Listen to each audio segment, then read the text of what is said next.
नमस्कार friends, health ministry की तरफ से वीकली ब्रीफिंग के लिए हमारे साथ हैं secretary from the ministry of health. मैं रिक्वेस्ट करूंगा सर से कि पहले प्रेजेंटेशन और उसके बाद हम आप लोगों के क्वेश्चंस लेंगे। So sir please we can start sir. नमस्कार। हम आपको आज भारत में कोविड-19 की जो वर्तमान स्थिति है उसके बारे में एक छोटा प्रेजेंटेशन दिखा रहे हैं और उसके बाद फिर आपके प्रश्नों के जवाब देंगे। भारत में अब तक 10 लाख पेशेंट्स कोविड-19 से रिकवर कर चुके हैं और ये अपने आप में एक बहुत बड़ी उपलब्धि है। आप देखेंगे कि 4 जून को लगभग 1 लाख पेशेंट्स रिकवर हुए थे, ठीक हो गए थे। फिर आगे अगर आप देखें तो लगभग 25 जून के लगभग 3,47,978 पेशेंट्स रिकवर हुए और आज सुबह का आंकड़ा अगर देखें तो 10,20,000 से अधिक पेशेंट्स रिकवर हो गए हैं, भले चंगे हो गए हैं, अपने अपने घरों पर चले गए हैं। ये न केवल एक बहुत बड़ी सकारात्मक खबर है बल्कि ये एक बड़ी उपलब्धि भी है। ये दिखाता है कि हमारे डॉक्टर्स ने, हमारे नर्सेज ने, हमारे जो front line health care workers हैं उन्होंने बड़े परिश्रम से काम किया, निष्ठा से काम किया। अनेक लोगों ने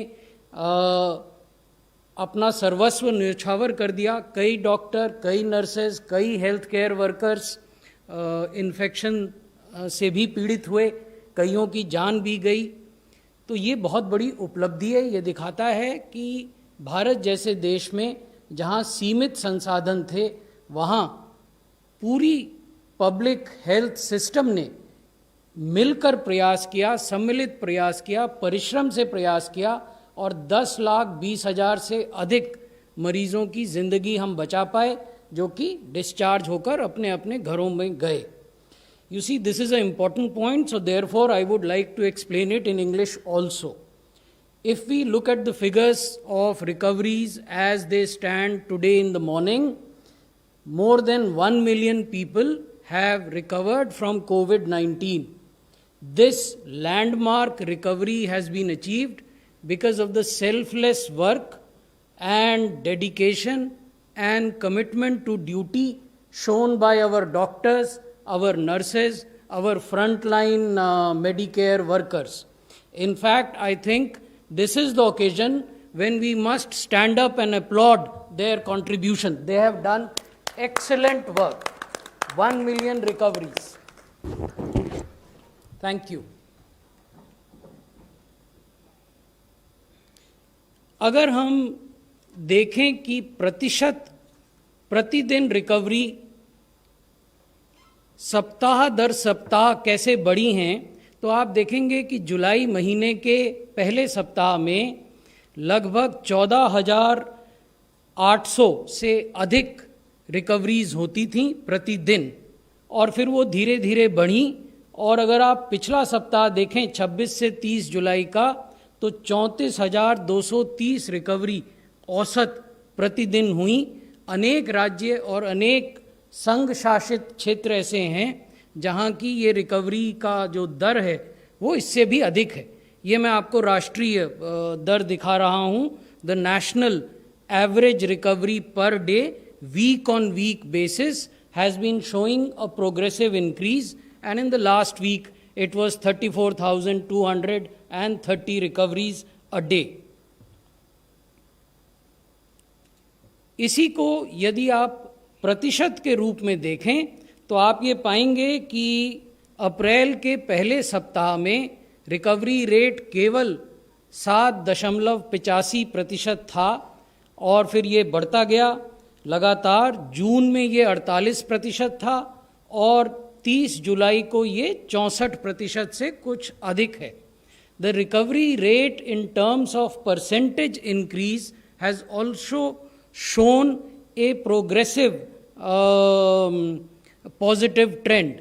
You would see that in April the recovery rate was only 7.85 and today it is 64.44, which is another heartening news which tells us that whatever efforts that are being put in this battle against COVID-19 by the union government in collaboration with the state governments is actually showing results.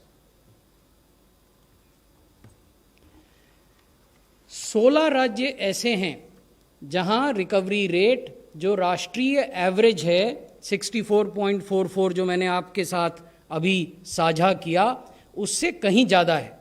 Delhi में recovery rate 88% है, लद्दाख में 80% है, हरियाणा में 78% है, आसाम में 76%, तेलंगाना में 74%, तमिलनाडु में 73%, गुजरात में 73%, राजस्थान में 70%, मध्य प्रदेश में 69% और गोवा में 68%। तो ये भी दिखाता है कि अनेक राज्य हैं जो कि इस स्पेसिफिक क्षेत्र में यानी इलाज के क्षेत्र में स्टैंडर्ड क्लिनिकल प्रोटोकॉल को अपनाना, समय पर मरीज अस्पताल में आएं, उनका समय पर इलाज हो, उन्हें ऑक्सीजन, वेंटिलेटर और अन्य सुविधाएं मिल सकें जिससे वो समय पर रिकवर होकर अपने घर जा सकें। ये दिखाता है कि 16 राज्यों ने राष्ट्रीय औसत से भी बेहतर रिकवरी रेट दिखाया है। ये ग्राफ हम समय समय पर आपको दिखाते रहे हैं, लेकिन इसको दिखाना महत्वपूर्ण है। ये जो नीला हिस्सा है इस ग्राफ का, ये दिखाता है प्रतिशत के आधार पर इन परसेंटेज टर्म्स कैसे जो एक्टिव केस हैं उनमें लगातार घटोतरी हो रही है। आप देखेंगे कि मार्च से लेकर, जबकि ग्राफ में केवल नीला ही नीला था और हरा बहुत कम था, से लेकर 30 जुलाई तक कैसे स्थिति बदली है, हालात बदले हैं और एक्टिव केसेस का प्रतिशत कम हुआ है, रिकवर्ड केसेस का प्रतिशत अधिक हुआ है। जो आप लाल बैंड देख रहे हैं ग्राफ में, वो प्रतिशत मृत्यु को दर्शाता है, वो भी लगातार नीचे गिर रहा है।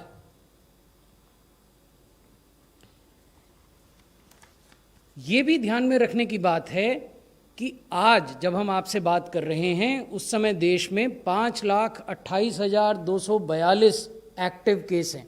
हम बार बार दोहराते हैं कि भारत का कोविड-19 केस लोड ये 5,28,000 केस हैं। भारत का एक्टिव केस लोड वो ऐतिहासिक संख्या नहीं है 15.5 लाख या जो भी कुल संख्या है, क्योंकि उसमें तो 10 लाख लोग ऐसे हैं जो ठीक होकर घर चले गए। तो ये 5,28,000 वो लोग हैं जो कि अभी भी या तो अस्पतालों में हैं या घर में होम आइसोलेशन में मेडिकल केयर के तहत हैं, और 10,20,000 जैसे मैंने निवेदन किया रिकवर्ड केसेस हैं जो कि ठीक हो गए हैं। तो आप ये पाएंगे कि जो रिकवर्ड केस हैं वो 1.9 टाइम्स हायर हैं एक्टिव केसेस के मुकाबले में।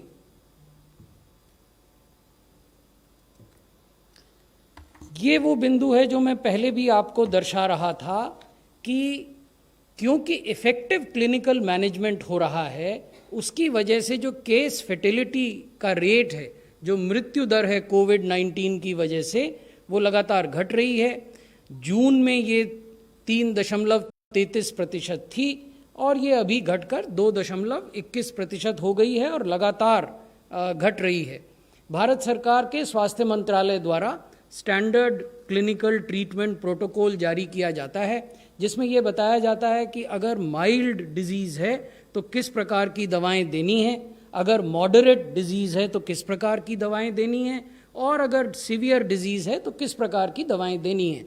इस प्रकार ये जो स्टैंडर्ड क्लिनिकल प्रोटोकॉल है ये एक स्टैंडर्ड ऑफ केयर निर्धारित करता है, और जब ट्रीटिंग क्लिनिशियन उस स्टैंडर्ड ऑफ केयर का पालन करते हैं तो मरीजों के रिकवर होने की संभावना बढ़ती है। What we are trying to show in this slide is that effective clinical management, which is implemented through a standard clinical treatment protocol, and this protocol has been issued by Ministry of Health and Family Welfare and has been shared, discussed with various state governments as well as with health facilities. So following that protocol leads to decrease in case fatality rate. विश्व से अगर तुलना करें तो हमारा जो case fertility rate है भारत का, वो आज के आंकड़ों के आधार पर 2.21% है। The case fertility rate in India today is 2.21। आप देखेंगे कि बड़े देशों में रूस को छोड़कर, जिनका केस फर्टिलिटी रेट 1.6% है, बाकी सभी देशों का जो केस फर्टिलिटी रेट है हमसे कहीं ज़्यादा है, 5 गुना, 6 गुना, 7 गुना तक ज़्यादा है।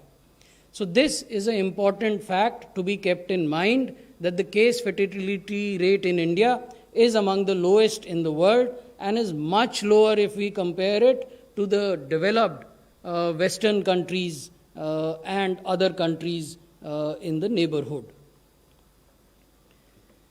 जो देश का फर्टिलिटी रेट है, 24 राज्य और संघ शासित क्षेत्र ऐसे हैं जहां की देश के फर्टिलिटी रेट से भी कम फर्टिलिटी रेट है। उदाहरण के लिए आसाम में 1% से भी कम है, 0.25% है।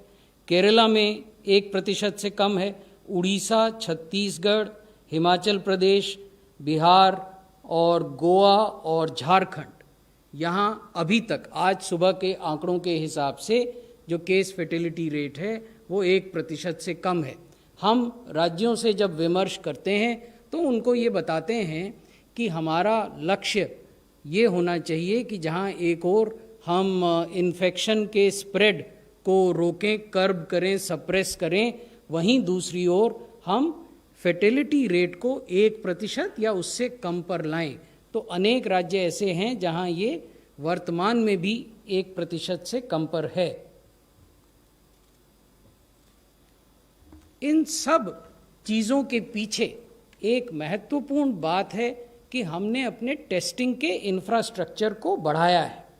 आप ये देखेंगे कि जुलाई के प्रारंभ में जो कुल टेस्ट, ये क्यूमुलेटिव नंबर्स हैं, अगर आप कुल टेस्ट की संख्या देखें तो 88 लाख थे, और आज जब हम आपसे बात कर रहे हैं तो देश में 1,81,90,000 टेस्ट किए जा चुके हैं। इसमें RT-PCR टेस्ट और रैपिड एंटीजन टेस्ट शामिल हैं। आप ये पाएंगे कि एक महीने में लगभग 1 करोड़ टेस्ट हमने ज़्यादा किए। ये इसलिए संभव हो पाया कि हमने देश भर में 1400 लैब्स बनाई, जिनका ब्यौरा हम आपके साथ साझा कर रहे हैं। 907 सरकारी लैब्स हैं और 414 प्राइवेट टेस्टिंग लैब्स हैं। आप देखेंगे कि टेस्ट्स जो प्रतिदिन होते हैं उनकी संख्या भी बड़ी है। हम आपको बता रहे हैं कि अगर आप कल देखें तो एक दिन में 4,46,000 टेस्ट हुए हैं। ये वीक ऑन वीक इंक्रीज है average tests done per day में।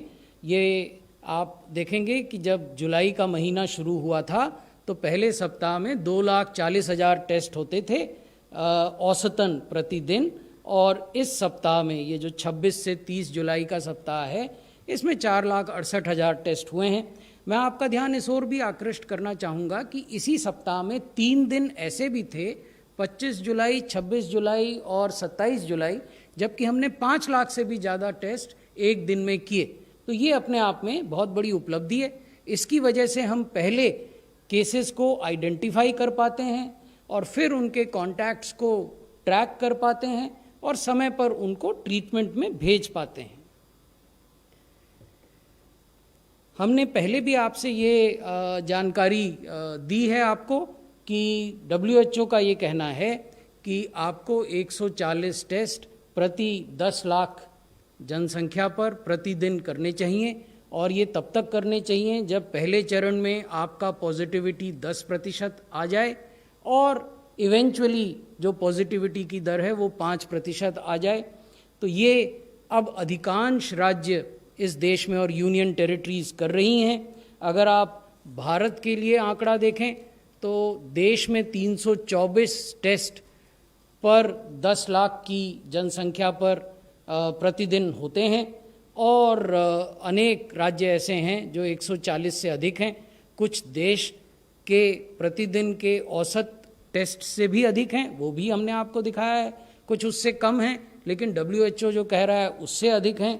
तो ये भी एक संतोष की बात है। लेकिन जैसा मैंने आपको कहा कि टेस्ट करना और उनको एक स्तर पर बनाए रखना ये महत्वपूर्ण है, लेकिन उसके साथ ये भी महत्वपूर्ण है कि हमारी पॉजिटिविटी भी घटे। अगर वो 10% से अधिक है किसी भी राज्य में, तो हम इस टेस्टिंग के स्तर को तब तक बनाकर रखें या बढ़ाएं जब वो 10% पर पॉजिटिविटी आ जाए और इवेंचुअली 5% पर आए। तो वो मैं अब आपको दिखाना चाहूँगा। ये 21 राज्य और संघ शासित क्षेत्र हैं जहाँ पॉजिटिविटी आज के आंकड़ों के आधार पर 10% से कम है। और ये जो हमने कैलकुलेशन आपके सामने रखा है, ये 7 दिन के रोलिंग एवरेज के आधार पर है। यानी हम आपको कोई ऐतिहासिक आंकड़ा नहीं दिखा रहे हैं। We are not showing you a historical figure cumulative कि मार्च से लेकर आज तक इतने टेस्ट किए इसलिए ये पॉजिटिविटी है, क्योंकि उससे कई बार सही स्थिति का पता नहीं चलता है। हम आपको 7 डे रोलिंग एवरेज दिखा रहे हैं। तो अगर 7 दिन का आप रोलिंग एवरेज देखें तो राजस्थान, पंजाब, मध्य प्रदेश, जम्मू कश्मीर, झारखंड, केरला, आसाम, गोवा, गुजरात, तमिलनाडु ऐसे राज्य हैं जो 10% से कम पॉजिटिविटी का रेट दिखा रहे हैं वीकली बेसिस पर। और 4 राज्य ऐसे हैं, राजस्थान, पंजाब, मध्य प्रदेश, जम्मू कश्मीर, जो इस स्लाइड में हमने आपको दिखाए हैं, जो 5% से कम की पॉजिटिविटी वीकली रोलिंग एवरेज के आधार पर दिखा रहे हैं। लेकिन इसका अर्थ ये नहीं है कि ऐसे राज्य नहीं हैं जहाँ की पॉजिटिविटी ज़्यादा नहीं है। ऐसे राज्य भी हैं और हम उनके साथ लगातार स्वास्थ्य मंत्रालय के रूप में इंगेज करते हैं ताकि वो अपनी टेस्टिंग स्ट्रैटेजी में आवश्यक परिवर्तन लाएं और वहाँ भी पॉजिटिविटी रेट को घटाया जा सके। तो अगर 7 दिन का रोलिंग एवरेज देखें तो ऐसे राज्य जहाँ 10% से अधिक पॉजिटिविटी है वो हैं आंध्र प्रदेश, महाराष्ट्र, पुडुचेरी, उड़ीसा, कर्नाटका। तो ये राज्य हैं जहाँ की हम लगातार संवाद में हैं राज्य सरकारों के साथ और कोशिश कर रहे हैं कि इस समस्या पर, इस चैलेंज पर काबू पाया जा सके।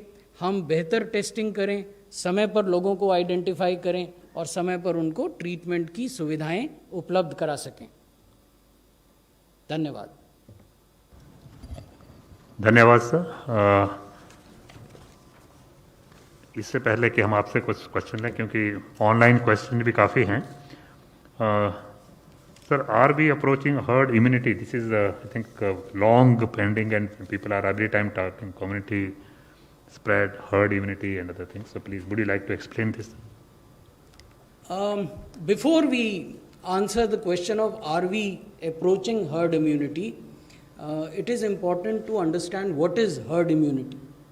Herd immunity is a kind of indirect protection from an infectious disease like COVID-19. But herd immunity happens, this indirect protection happens only when a population becomes immune. How does a population become immune? It becomes immune either through vaccination or it is immunity developed through previous infection. मैं हिंदी में समझा देता हूँ आपको। Herd immunity एक indirect protection है जो किसी पॉपुलेशन को, किसी जनसंख्या को किसी इन्फेक्शियस डिजीज से जैसे कोविड-19 से बचाती है। लेकिन हर्ड इम्यूनिटी कब पैदा होती है? हर्ड इम्यूनिटी पैदा होती है जब या तो आप वैक्सीनेशन करें, आपने वैक्सीन डेवलप कर ली है और आप बड़ी जनसंख्या में वो वैक्सीन दे देते हैं, तो हर्ड इम्यूनिटी उस जनसंख्या में उत्पन्न हो जाती है। या फिर हर्ड इम्यूनिटी डेवलप होती है जब उस जनसंख्या में पहले बीमारी हो गई हो और वो लोग रिकवर कर गए उस बीमारी से, तब हर्ड इम्यूनिटी होती है। 2 ही तरीके हर्ड इम्यूनिटी के हैं। तो मुझे लगता है कि अब आप हर्ड इम्यूनिटी का कॉन्सेप्ट समझ गए होंगे। अब प्रश्न उठता है कि क्या हर्ड इम्यूनिटी को प्रीवियस इन्फेक्शन होकर उससे ठीक हो जाने के माध्यम से डेवलप करना स्ट्रेटेजिक ऑप्शन हो सकता है कि नहीं हो सकता है? हिंदुस्तान को आप देखें, भारत को आप देखें, 2011 की जो जनसंख्या थी उसने हमें जनगणना थी उसने हमें आंकड़े दिए कि 121 करोड़ की आबादी भारत में थी 2011 में। अगर आप WHO और UN बॉडीज़ के आंकड़े 2020 के देखें तो भारत की जनसंख्या रफली 138 करोड़ है, 138 करोड़। इस तरह की जनसंख्या वाले देश में यदि आप हर्ड इम्यूनिटी को डेवलप करने की बात कर रहे हैं बिना वैक्सीन के, तो वो ऑप्शन नहीं है। Herd immunity in a country of the size of population of India cannot be a strategic choice or a strategic option. It can only be a outcome and that too at a very high cost. इसका अर्थ यह है कि सैकड़ों लाखों करोड़ों लोग बीमार हों, वो अस्पतालों में जाएं, अस्पतालों की व्यवस्था चरमरा जाए और कितनी मृत्यु होंगी। तो herd immunity can never be a strategic option. Herd immunity can be achieve through immunisation but that is in future. अब आपके प्रश्न पर, आपने प्रश्न पूछा था are we approaching herd immunity, तो ये उत्तर प्रश्न में छुपा हुआ है। जब आप कहते हैं कि क्या हम अप्रोच कर रहे हैं, इसका मतलब हर्ड इम्यूनिटी कहीं दूर है, फ्यूचर में है। तो स्वास्थ्य मंत्रालय का भी ये मानना है कि हर्ड इम्यूनिटी दूर है, फ्यूचर में है। इसलिए ज़रूरी है कि हमें कोविड एप्रोप्रिएट बिहेवियर अपनाना है। हम मास्क पहने, हम 2 गज की दूरी का पालन करें, हम सामाजिक स्थानों पर बहुत भीड़ न लगाएं, हम हैंड हाइजीन का पालन करें।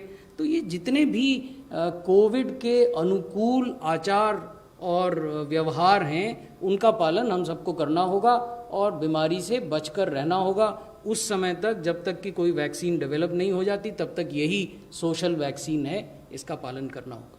धन्यवाद sir. Mister Nitendra, Doordarshan 37। Sir मैं नितिन DD न्यूज़ से हूँ, और क्या वैक्सीन डेवलपमेंट को लेकर के क्या स्थिति है और इसका डिस्ट्रीब्यूशन कैसे होगा? हाँ, वैक्सीन डेवलपमेंट एक बड़ा सवाल है। मैं इसको 3 हिस्सों में आपको समझाता हूँ। पहले तो है कि विश्व में वैक्सीन डेवलपमेंट में क्या हो रहा है, और दूसरा हिस्सा है कि भारत में क्या हो रहा है, और तीसरा हिस्सा है कि जब भी भविष्य में वैक्सीन डेवलप होती है तो उसका एक्सेस टू वैक्सीन, उसकी उपलब्धता कैसे सुनिश्चित होगी, यही पूछना चाह रहे थे। तो अगर आप WHO के बुलेटिन्स को देखें, उन्होंने एक 24 जुलाई को जारी किया था, उसमें उन्होंने कहा था कि 24 वैक्सीन कैंडिडेट ऐसे हैं जो अभी क्लिनिकल इवैल्यूएशन में हैं पूरे विश्व में। 24 vaccine candidates are under clinical evaluation in the entire world and there are 141 vaccine candidates which are in pre clinical evaluation stage. अब इसमें अंतर क्या है?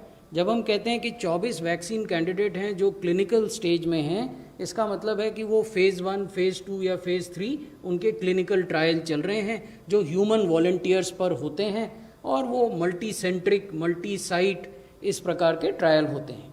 और जो 141 वैक्सीन कैंडिडेट्स हैं जो प्री क्लिनिकल इवैल्यूएशन स्टेज पर हैं, उसका अर्थ ये हुआ कि ये वो वैक्सीन्स हैं जहाँ की अभी या तो रिसर्च हो रही है या फिर एनिमल स्टडीज़ हो रही हैं, छोटे जानवरों पर और बड़े जानवरों पर वो टॉक्सिसिटी डाटा जेनरेट करने के लिए की जाती हैं।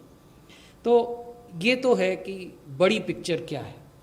अब 3 कैंडिडेट वैक्सीन ऐसी हैं विश्व में जो कि इस समय फेज़ 3 क्लिनिकल ट्रायल्स पर हैं।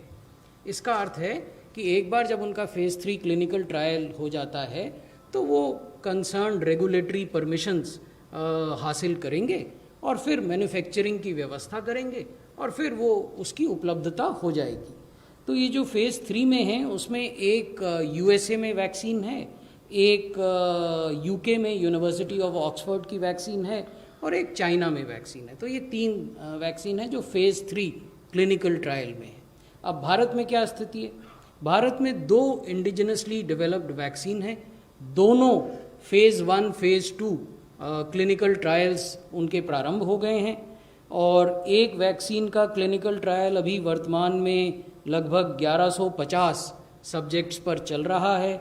8 साइट्स हैं, यानी 8 पार्टिसिपेटिंग हॉस्पिटल्स या मेडिकल फैसिलिटीज़ हैं जहां ये ट्रायल चल रहे हैं। दूसरी वैक्सीन है जो 1000 सब्जेक्ट्स पर इस्तेमाल की जा रही है देश के भीतर, और ये 5 साइट्स पर इसके ट्रायल्स चल रहे हैं।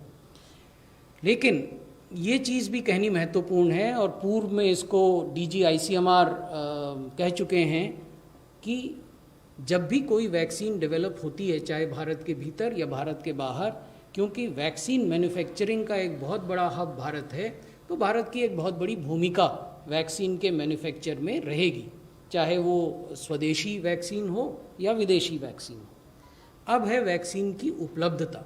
वैक्सीन की उपलब्धता ब्रॉडली 2 तरीकों से हो सकती है।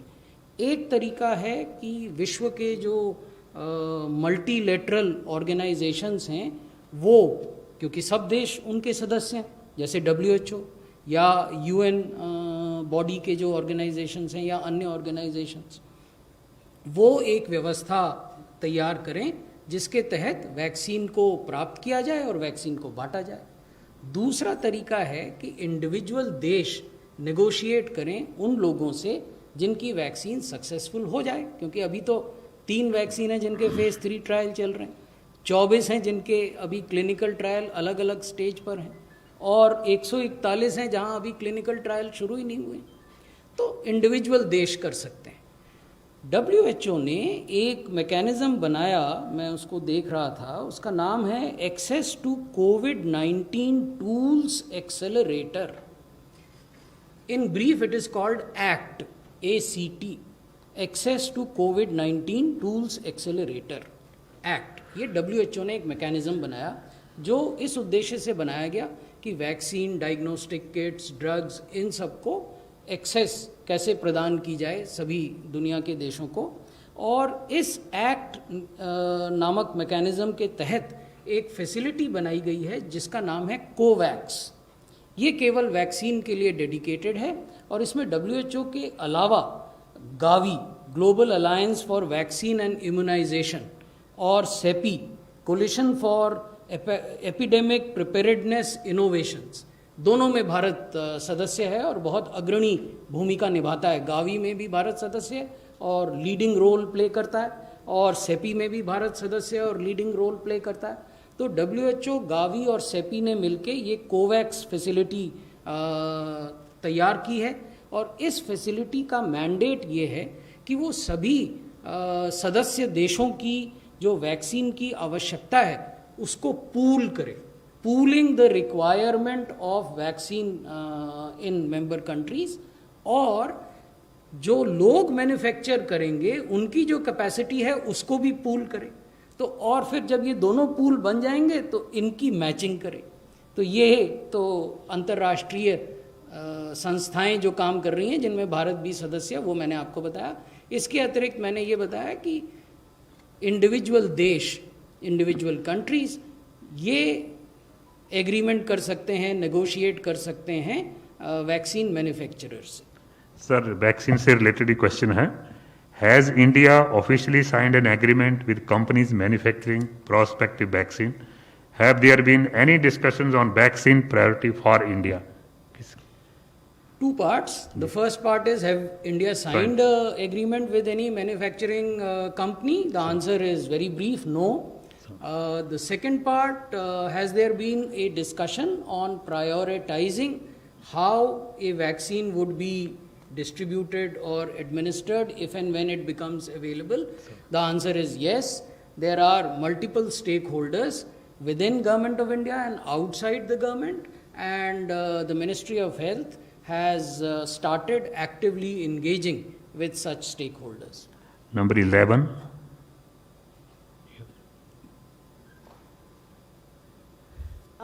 Sir, the Unlock 3 guidelines have come, and there are several restrictions still in place. One of that is a restriction on religious gatherings. But we are having Ram Janmabhoomi religious event on the 5th of August, and there are already some cases coming out of Ayodhya, some reports. Is the Health Ministry taking any precautions? Is it issuing any guidance to Uttar Pradesh on this? Health Ministry has already issued a SOP which is in the public domain. When the instructions were issued by Ministry of Home Affairs during Unlock 2.0, we had issued multiple SOPs, and one of the SOPs related to practices to be followed in religious places. Is that correct, Lord? Yes. Would you like to elaborate on that SOP? So as far as the religious places and religious activities, how they have to be organized, there it is clearly indicated that how social distancing and all other such measures to be put in place so that we do not lead to spread of infection. See, if you see, हमारा जो major purpose रहा है कि कोई भी हमारी social event हो, उस इवेंट को इस ढंग से किया जाए कि इन्फेक्शन का स्प्रेड ना हो. तो जैसे कि इससे पहले हमने अभी बात की है कि कैसे हम 2 गज की दूरी रखें, कैसे हम वहाँ पर एनवायरमेंटल सैनिटेशन, किस टाइप से वहाँ पर रेस्पिरेटरी हाइजीन और उन प्रैक्टिसेस को इन्वॉल्व करें, और जो लोग वहाँ पर कहीं पर भी इस टाइप की गैदरिंग में आएँ वो किस टाइप के प्रिकॉशन को ऑब्जर्व करें, उसका ओरिएंटेशन कैसे हो, तो उसके बारे में ऑलरेडी डिटेल्ड एसओपी जारी की जा चुकी है. Sir, no, because MHA has announced yesterday Unlock 3.0. So the question is, when can we expect SOP on reopening of gyms and yoga centers, because it is announced yesterday? Yes, you are right. In the Unlock 3 guidelines of MHA, among the activities which will be permitted from 5th of August, gym and yoga are activities which will be permitted. We have already started taking technical inputs from domain knowledge experts, and the ministry, that is the Health Ministry, is working on devising these SOPs, and these SOPs will be issued adequately in advance before 5th of August. Number 9. So Milan here from India Today. As far as vaccines are concerned, who does the ministry think right now in your discussions and consultations should get it first? So earlier it was said that healthcare workers, which are the frontline workers, should be able to get the vaccine first. But in your discussions now, do you think the vulnerable population also needs to be considered? What does the health ministry think on that? You see, this vaccine, whenever it comes, that is the COVID-19 vaccine, would have to be administered on a much larger scale compared to the existing vaccines. So that is something on which there is near unanimity. The questions which are being discussed are questions of logistics. How would it be stored? How cold chains will be maintained? How it would be actually made available to people? How would it be procured, so on and so forth. But there are far more important, or maybe equally important, ethical questions. Who gets it first? So these questions are still under deliberation in the union government. Sir, this question I'll just read here, because this is about the numbers and the statistics. It's up to you, sir. Otherwise, we can give this information later also. How many healthcare workers, nurses and doctors have died in line of COVID-19 related duty so far? How many have been given rupees 50 lakh insurance by the central government? What is the exact sum of money paid? So I think these details we can provide later if not. We have some details with us, and the remaining details we would provide. At the very beginning of this presentation, I had utilized the opportunity to place on record our deep appreciation for the extreme sense of dedication to duty which has been exhibited by all our doctors, all our nurses, all our healthcare workers. And we had also said that without their commitment and without their supreme sacrifice, the figures of 1 million recoveries would have been impossible. So keeping that in mind, a scheme of insurance of frontline healthcare workers was announced by the union government. Under that scheme, so far, we have received, I had that figure somewhere, I'll just give it to you. we have received 131 claims so far. The claims are a bit slow in coming because the family usually in the initial days is in a state of shock, and therefore to sign and to fill up necessary paperwork, it takes time. Out of these 131, in 20 cases, the payment have already been done. In 64 cases, the payment has been processed and would be done in the coming few days. And there are 47 cases which are with the different state governments. The maximum number of cases are in Maharashtra, Delhi and Telangana. Okay. 82. Sir, I am Anomitra from Anand Bazar Patrika. Sir, can you tell me the situation of West Bengal because things are not well in Bengal? Use, I think mic थोड़ा नजदीक रखिएगा. Just. Hello, is it audible, sir?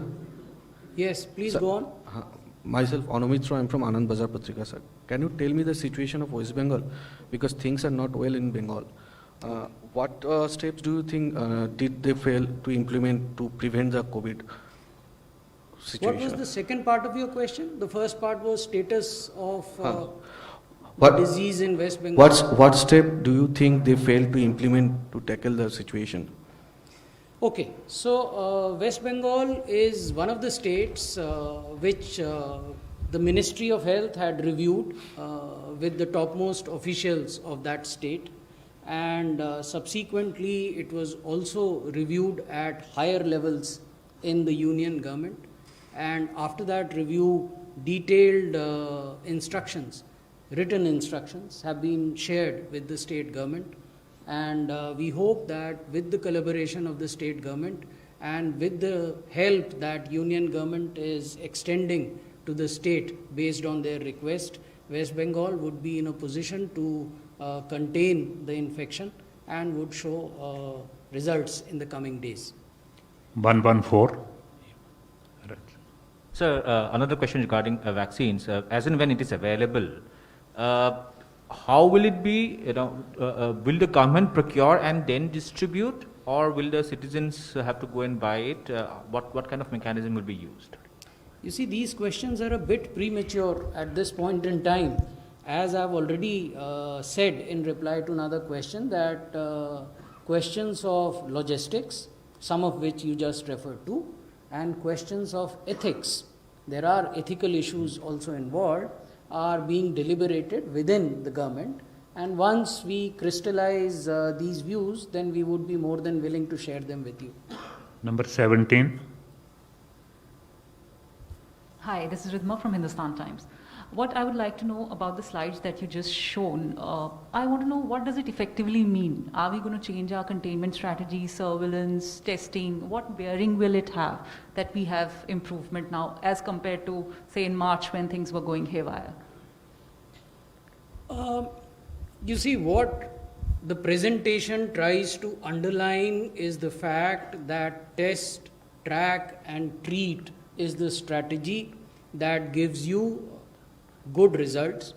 State after state, areas within states have shown that this works and is able to manage the situation. When I say manage the situation, again it has, two implications. Managing the situation by keeping the infection low, curbing the infection, and managing the situation by keeping the mortality low. So these two things have worked. Delhi is a prime example where in the first week of June, the union government decided to take a very proactive role and helped the Delhi government by formulating guidelines. These guidelines focused on how to do effective surveillance, how to then do effective tracking of close contacts of positive cases. We have repeatedly told state governments, and we shared this with the government of Delhi, that in 80% of the new positive cases, it is possible to track their close contacts within first 72 hours. ये बहुत महत्वपूर्ण बात है. हम राज्य सरकारों को ये बताते हैं, और दिल्ली सरकार को भी हमने बताया था कि 80% नए पॉजिटिव केसेस में ये संभव है कि आप उनके क्लोज कॉन्टैक्ट्स को 72 घंटे के भीतर यानी 3 दिन के भीतर ट्रैक कर सकें, टेस्ट कर सकें। उनमें से जो सिम्टोमेटिक हैं, जो लक्षण दिखा रहे हैं, उन्हें अस्पतालों में ले जाने की व्यवस्था कर सकें। और दिल्ली सरकार ने भारत सरकार के सहयोग से ये करके दिखाया है।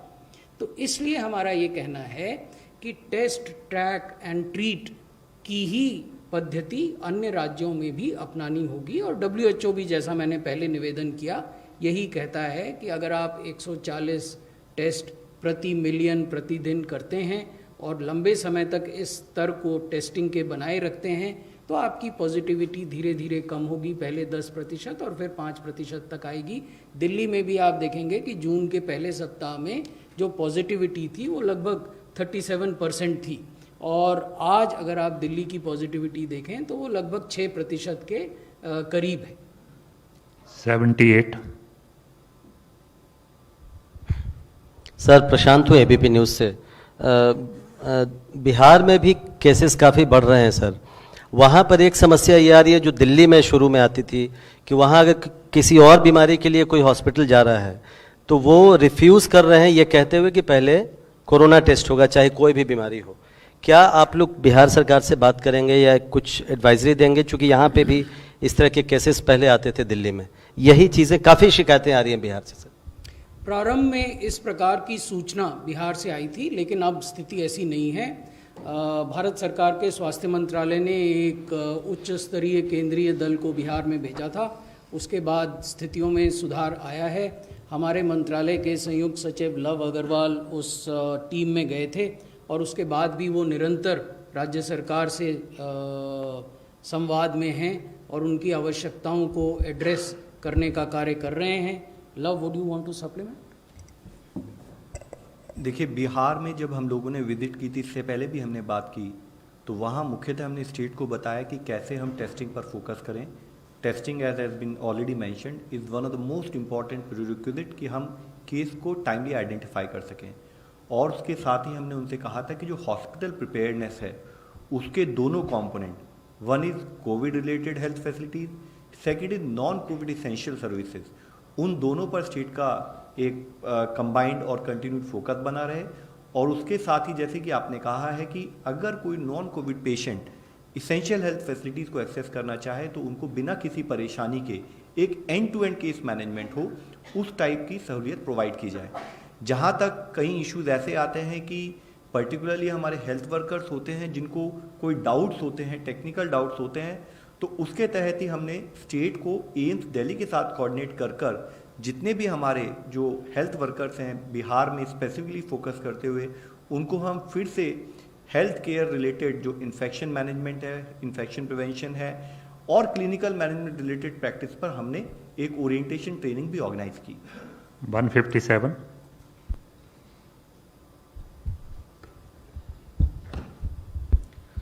सर, मैं शैलेश यादव हूँ ANI न्यूज़ एजेंसी से।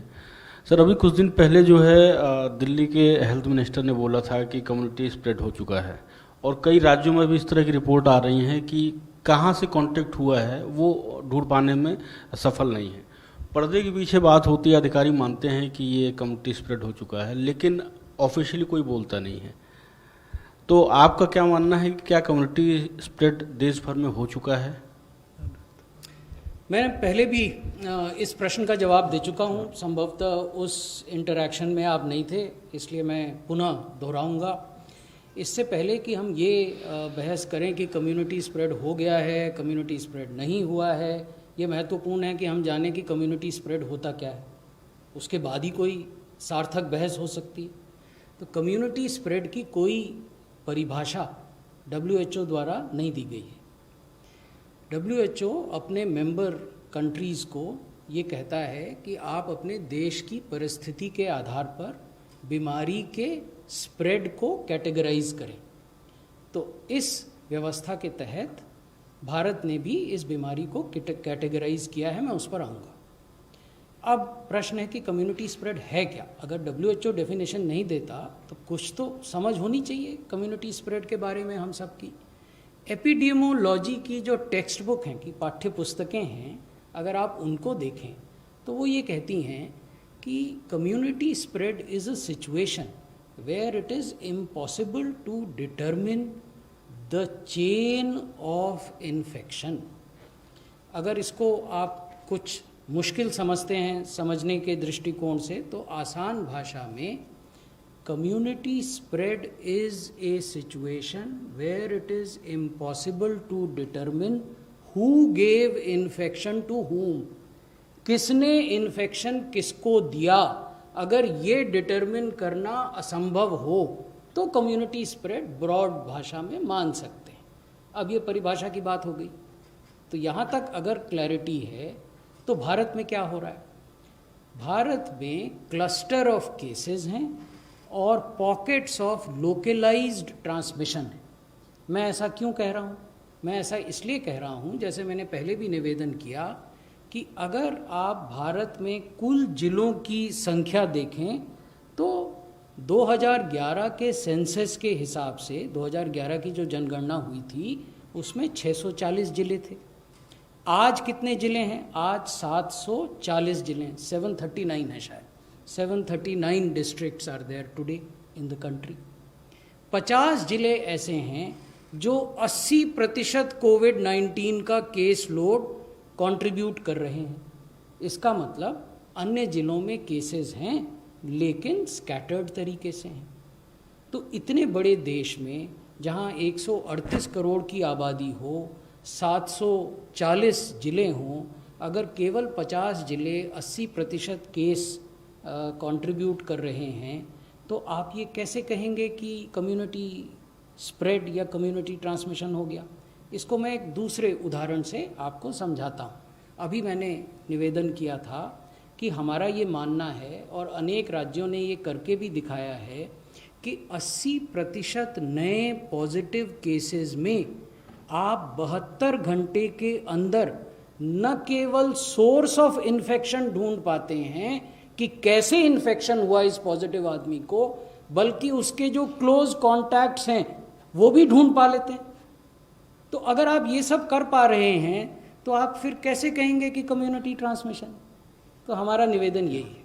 और अंत में इस बहस से बेहतर ये है कि हम बहस इस पर करें कि ज़मीन पर जो हम काम कर रहे हैं इस बीमारी के प्रबंधन के लिए वो कितना प्रभावी है, उसको कैसे और प्रभावी बना सकते हैं, उसमें भारत सरकार की क्या मदद हो सकती है, उसमें स्वास्थ्य मंत्रालय की क्या मदद हो सकती है। इस प्रभावी मैनेजमेंट में राज्य सरकारें और भारत सरकार मिलकर कैसे काम करें, इस पर ध्यान केंद्रित होना चाहिए। 35 सर, मृगांक प्रभाकर, सहारा टीवी से। सर, जुलाई के महीने में जो आंकड़ा दिखाई दे रहा है लगातार 40,000 से ऊपर का आंकड़ा दिखाई दे रहा है और लगभग पॉजिटिव रेशियो जो है लगातार बढ़ता चला जा रहा है।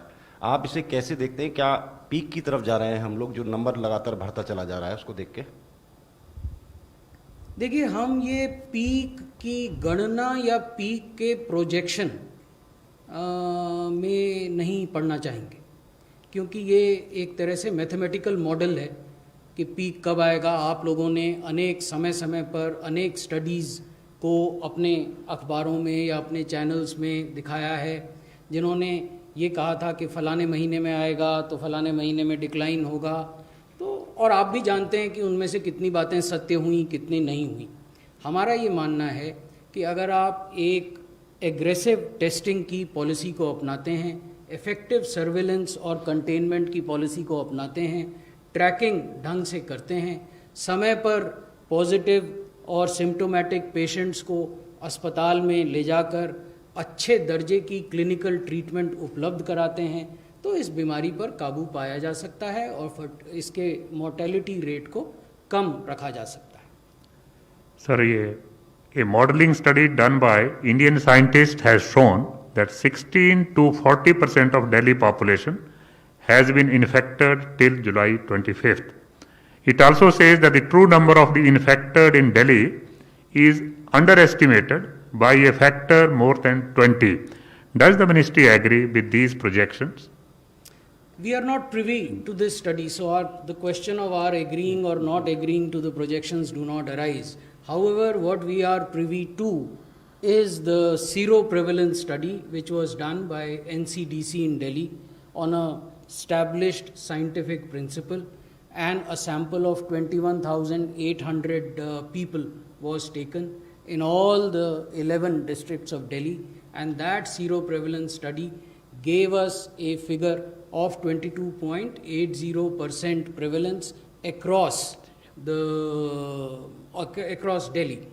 However, there were variations from say 13.8% in southwest Delhi and roughly 18% in South Delhi to 27% in Ghaziabad, to Shadra, 27% in Shadra and Chandni Chowk, which is central Delhi.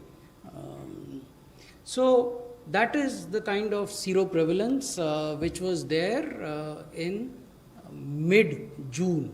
And you are all aware that the government of GNCT has announced their plans to do frequent seroprevalence studies in the city, which will give us some scientific evidence. 37. So Sneha from CNN News 18. I want to ask you the number of total tests that we do every 24 hours. That number is increasing, I understand, but what does the breakup look like in terms of how many RT-PCR tests are done out of that, how many antigen tests are done? Can you give us an idea about what tests are these? As I told you very specifically while I was making the presentation, that when we tested 5 lakh or 4,68,000, which is the weekly average per day testing for the week which is continuing today, it includes both RT-PCR and rapid antigen tests. At times people say that rapid antigen tests in certain states and certain areas are being done in a larger number compared to the RT-PCR test. We have made our position absolutely clear. We believe that RT-PCR tests are the gold standard in this disease, and rapid antigen tests serve as a screen, particularly in those areas where the prevalence of the disease is high and where it is densely populated area. And we have also said, and ICMR has issued these guidelines, that those who test positive in rapid antigen tests are 100% positive. That is the globally accepted position. Those who test negative in rapid antigen tests but show symptoms must mandatorily undergo RT-PCR test. That is our advice to the states. There were certain areas where this was not being done. So now we hope that it would be done so that there is no one who's left out. We have also said that if you test negative in rapid antigen test, you do not have symptoms, but maybe after 2 days or 3 days or 4 days you develop symptoms, even in that circumstance, you must go in for a RT-PCR test. 157. Sir, I'm Ayushman from Mirror Now. Just to continue from where you left, the antigen dependency in the national capital has increased. In fact, the national capital has got capacity of about 18,000 tests, and they are doing 5,000 RT-PCR and 14,000 antigen. In Maharashtra and Mumbai also, sir, the false negative has come to light. In Delhi also, that has come to High Court. Are you reviewing the situation? Because dependency on antigen is increasing, and it will increase in the coming future. I have already explained the position in detail. We feel that RT-PCR is the gold standard. We also feel that rapid antigen has a role and it must be done. But we feel that those who are negative in rapid antigen and have symptoms must undergo RT-PCR. Those who are negative in rapid antigen but develop symptoms subsequently must undergo RT-PCR. So that's a very clear position. No, I think a last question from 36. Yeah. Sir, एक मेरा पहला सवाल ये है कि 5 तारीख को अयोध्या में बड़ा कार्यक्रम होने जा रहा है जिसमें कि श्री राम मंदिर का भूमि पूजन होने जा रहा है जहां पर एक बड़ी संख्या में भीड़ जमा होने आ रही है, तो क्या स्वास्थ्य मंत्रालय कोई गाइडलाइन, एडवाइजरी या कुछ ऐसी चीज़ जारी करने वाला है?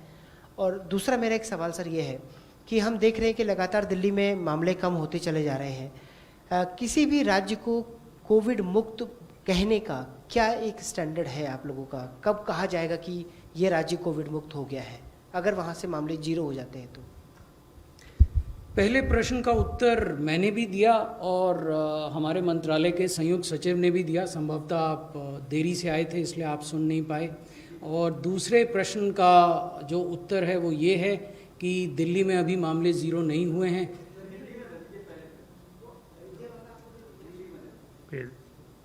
हमने ये निवेदन किया था कि जब भारत सरकार के गृह मंत्रालय ने अनलॉक 2 की गाइडलाइन जारी की थी तो उसमें कुछ गतिविधियां परमिट की गई थीं।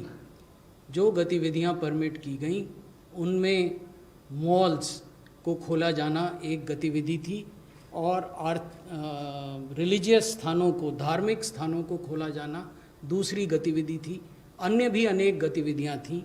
इन सब गतिविधियों के लिए हमने एसओपी बनाए हैं और उसमें धार्मिक स्थानों के एसओपी भी सम्मिलित हैं। धन्यवाद। धन्यवाद friends, thank you very much.